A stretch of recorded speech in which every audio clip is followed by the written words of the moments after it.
ઘણી વખત આપણે જોયેલું છે, વાંચેલું છે અને સાંભળેલું પણ છે. માં વિશે આપણને ખૂબ સાહિત્ય મળે છે. કેમ ના હોય સાહેબ? માં એક શક્તિ છે, સર્જનહાર છે અને આપણા જીવનની પહેલી શિક્ષક પણ એ જ છે. અને એની સામે જોવા જઈએ ને આપણે તો પપ્પા વિશે ખૂબ ઓછું લખાયેલું છે. તો મેં આજે થોડું લખવાનો પ્રયત્ન કર્યો છે. મને આશા છે કે આપ લોકોને ગમશે. હેલો એવરીવન, હું છું હરેશ અને સ્વાગત છે તમારું આજે એક મારી નવી રચનામાં.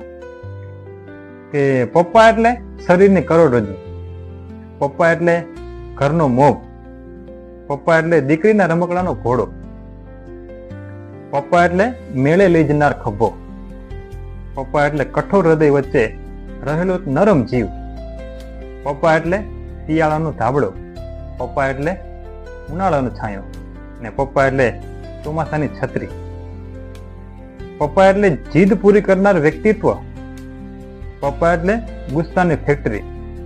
ચીજ બહુ ચડી જાય પછી.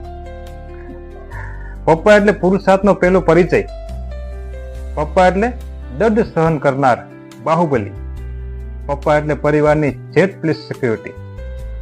અને છેલ્લે કહું ને સાહેબ, તો પપ્પા એટલે પરિવારની જીવાદોરી.